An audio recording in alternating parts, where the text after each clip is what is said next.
Welcome to A Midnight Kind of Place, where we share short horror fiction worth talking about. We read the classics along with forgotten tales from the very best. We also publish stories from new, exciting voices. Join us at amidnightkindofplace.com, where you can find all of our stories and upcoming submission calls. I'm Paul O'Neill. It is my pleasure to bring you our next story.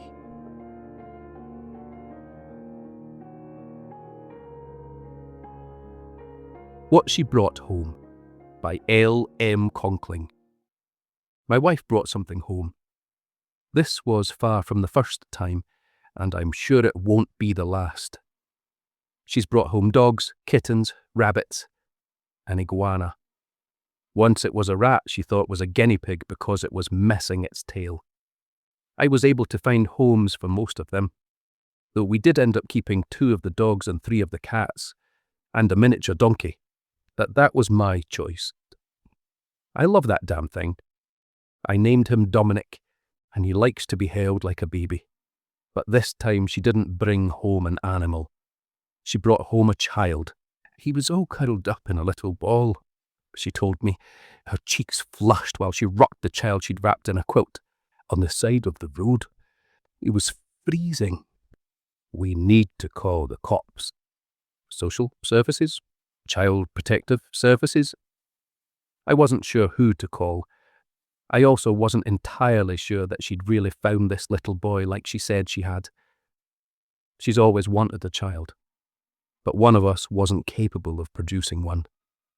We'd never had the test to see who it was because what did it matter? We don't have the money for any fertility treatment, just like we can't afford to adopt.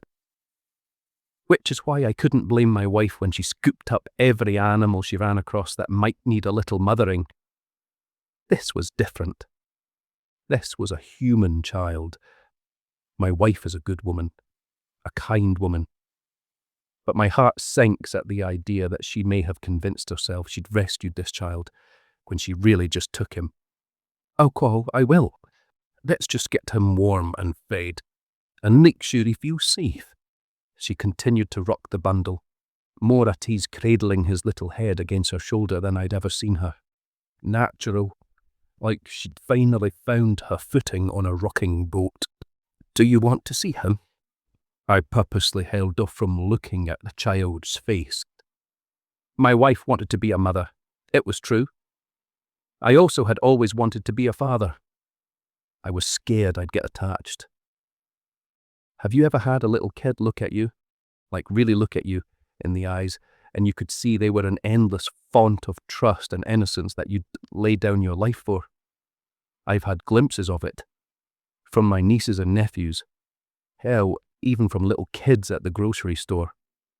They stared and stared at me, sometimes smiling, sometimes perplexed, and each time my hands itched to hold one, to have my own. Hank, come here. Hold him for a minute. Oh, Ramona, my hands are dirty. I just came in from outside. I stepped back, directing my gaze at the window where my wife advanced toward me. Dominic was watching the house, his big furry brown ears pricked forward on alert. Maybe he could hear us talking. Maybe he wanted a treat. One of our cats was sitting on the fence beside Dominic, above the old historical site designation plaque, his narrowed feline eyes shooting daggers at me. Arranged in front of them were both of the dogs, gargantuan and scarred mutts with blockheads and sleek fur. The normally doofy pair were perfectly still, their small round eyes focused on the house, looking right through the window to where I stood. They probably could smell the kid. It's not like they'd know they were smelling a kid, just that it was something new and they were curious. Maybe we'd go out in the morning, let the kid pet Dominic. Maybe not the dogs. You never knew what would trigger an old bait dog. And I didn't like the way they were making eye contact with me right through the pane of glass. It felt like they were on edge. My wife continued to move toward me, ignoring my protests. It's not like the little guy is super clean. Just keep your hands on the quilt. I'm going to see what we have for him to eat. Before I knew it, she'd deposited the bundle in my arms. He was warm, but unmoving. Too still for a little kid. He wasn't a dead weight, though. I could feel the tension in his muscles. Against my better judgment, I pulled the quilt back from his face and stared. His hair was deep brown with auburn highlights like mine. Like redwood bark, my wife would say. This little boy had the sweetest round cheeks, long eyelashes, olive skin, eyes so dark I couldn't tell the pupil from the iris. Tears had cleared the dirt in long ribbons down his face, and he pulled one small hand from the swaddling quilt and wiped his nose, inhaled with a wheeze. Was he sick, or just snotty from crying? Hey, little man. I realized I was swaying softly, bouncing him in my arms. You've had a rough time of it. Did you wander off from your house? Huh?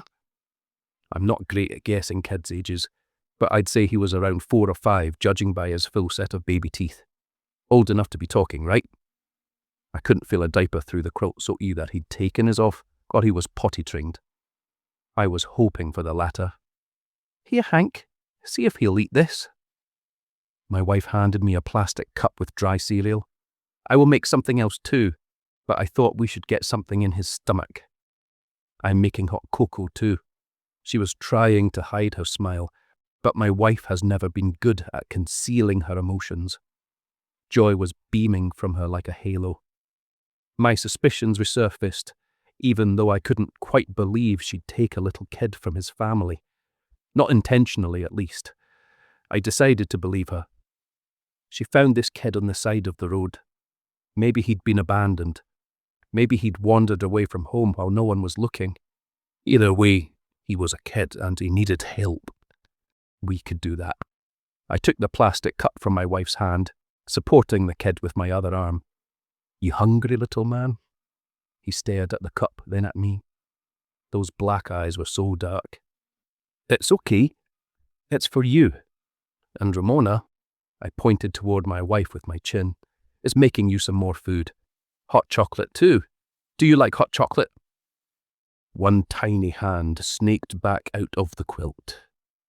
He moved so slowly, watching my face as he reached for the plastic cup.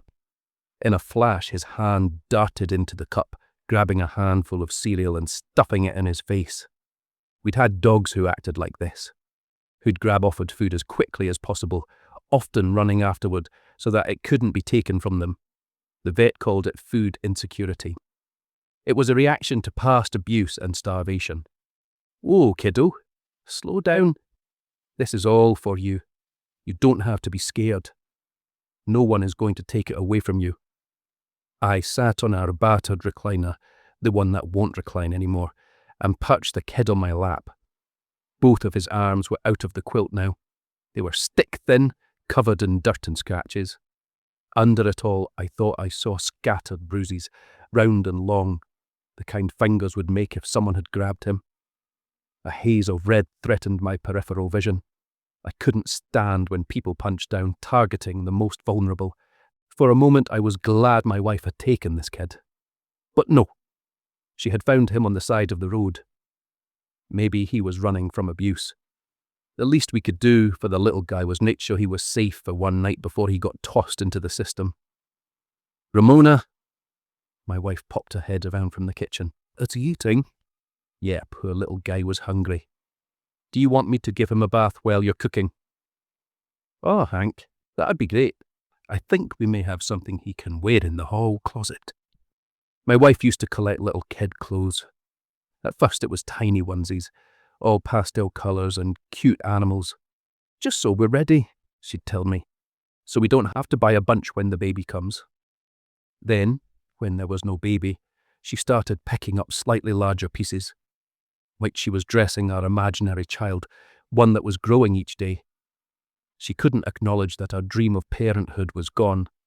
They're just so cute, she'd sigh, folding them carefully before tucking them on a high shelf. I'll find someone to give them to. They were a great deal. She'd always say that.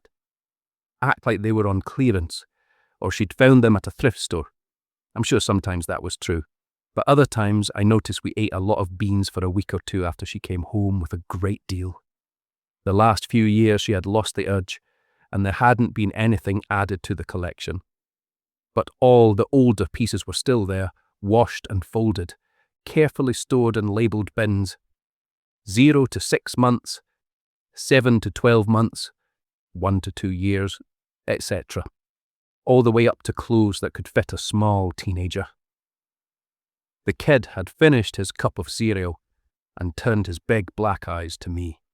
I bet you're still hungry, little man. We'll take care of that.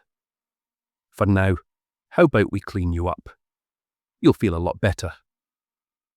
When I stood, he dropped the cup and clutched his arms around my neck, burying his head in my shoulder. It may be a little soft to admit it, but in that moment a rush of warmth washed through me from my head to my toes. No one was going to hurt this kid again. I'd kill anyone who tried. I know. I patted his back, swallowing the lump in my throat. You've had a big day, but you're safe now. He clutched me tighter, sniffling. I could feel his breath on my neck, how he shook inside the quilt. He was so tiny, defenseless. I thought it was his fingernails at first digging into my neck, but then he bit down harder, nipping my skin. Whoa there! I pulled him away from me, laughing to hide my surprise. I get that you're hungry, but I'm not for dinner. Ramona is making you something good, I promise.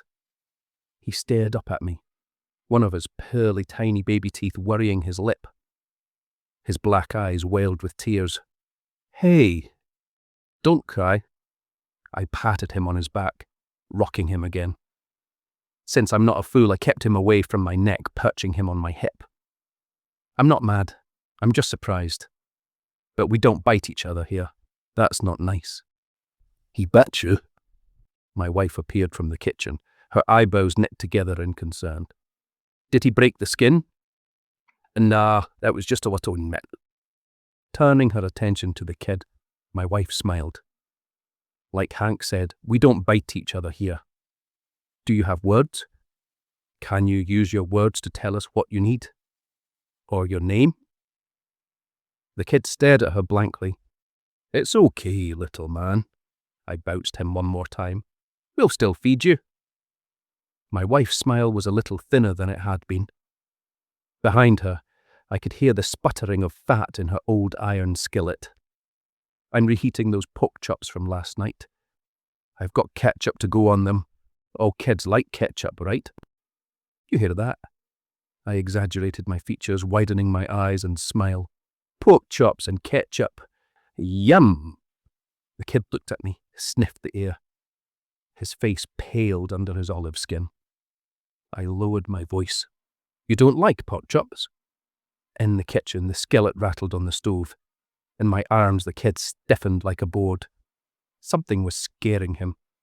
That old iron skillet that Ramona had inherited from her grandmother did have a particular scent when she was cooking.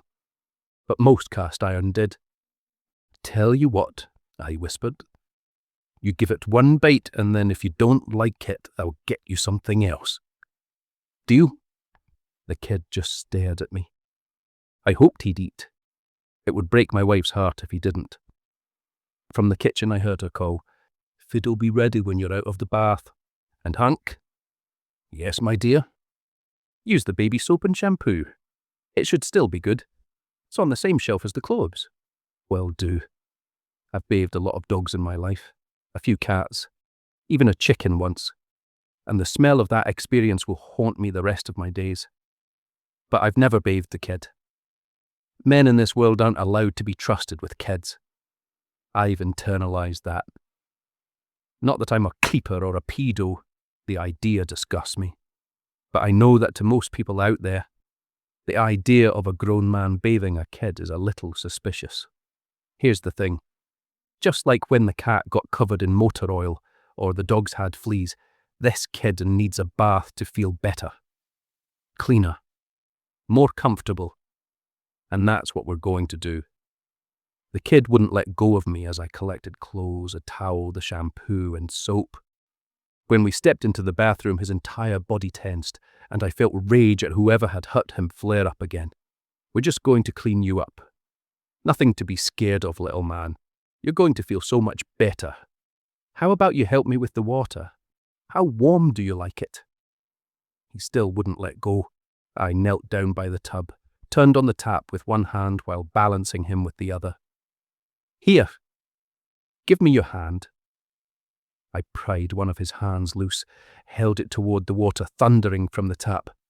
"Is this too hot? Too cold?" The water splashed over his hand and his entire body stiffened, and warmth seeped through the quilt. His bladder had let go. "Oh, okay, buddy. There's nothing to be scared of." He wasn't crying. He lay rigid in my arms, his eyes wide and staring. Water dripped off his hand, and the skin had turned fiery red. Had it really been that hot? Had I burned the little guy? Shit! "Oh, little man, I'm sorry. Was that too hot for you?" Balancing him on one arm, I reached out to turn off the tap, but passed my hand under the splashing water first. It was barely lukewarm. My face creased in confusion.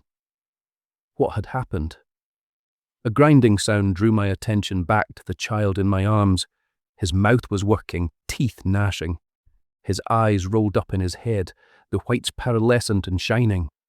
We had an epileptic dog who did this right before he had a seizure, so I felt prepared for what might come next. I laid him down on the thick bath mat, figuring it was safer for him if he started seizing. He'd already wet himself, so I didn't have to worry about that. But I did roll him on his side, so he wouldn't asphyxiate on froth. I steadied him with my hand on his bare, bony shoulder. "Shh. It's okay. You're all right. You're safe. No one will hurt you here. Breathe, Em." I drew in a long breath as an example. "I'm out." I noisily exhaled. The kid didn't react. His eyes were trembling in their sockets, still rolled back and white. His tiny teeth were grinding, and I swear I could hear squeaking like fingernails on a chalkboard. "Ramona!" "What? Get in here. Something is wrong." "What?" "Ramona." She must have heard the panic in my voice because I heard her running toward the bathroom. Our house is old and rickety, and her footsteps shook the floorboards. "What's going on? Is he okay?" I caught the door before she could fling it open and brain the poor kid. "No, I think he's having a seizure." "Call 911. She paused. "We'll get in trouble for keeping him." "Ramona!" I never yell at my wife, but I did that day. "Call them."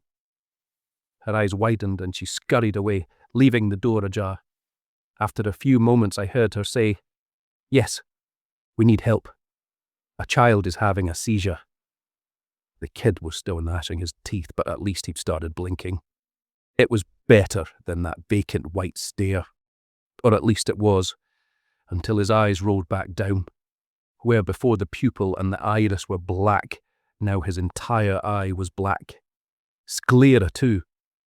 Like ink had flooded under his lids, dyeing the jelly of his eyes. I couldn't help it. I scrambled back from his little body. The quilt had fallen away and I could see that the redness from where his hand had touched the water was creeping upward, sending spikes of fiery colour up his tiny arms. The bruises and dirt were fading under the redness, but whether they were simply being covered or if they were disappearing, I couldn't tell. I've seen blood poisoning before, watched it do the same thing. But it took days to advance like this. It certainly didn't move so fast I could watch it spread in real time. "What?" The kid's voice was garbled, rough, deeper than his little chest should have been able to hold. "Hez." I had pushed myself into the corner of the bathroom, the edge of the toilet cutting into my spine. "And..." He rolled over, tried to sit up, fell backward. "You're..." When his head turned toward me, black streaks were bubbling from his tear ducts and running down his face. His eyes had widened, morphed into massive almond-shaped shadows. His baby teeth had elongated, sharpened. "Water." He leaned to the side, vomited up the dry cereal. The mealy mass was tainted with black phlegm thick as tar. The quilt fell away when he rolled toward me, his little chest near the concave, outlining ribs. Too many ribs. And hip bones that didn't make sense. They jutted from his skin in terrifying knobs and bows, stretching skin that was fast becoming a network of snaking red lines. The door pushed open, and my wife stuck her head in. "They'll be here and— oh my God!" She leapt backward, dodging the weak swipe the boy aimed in her direction.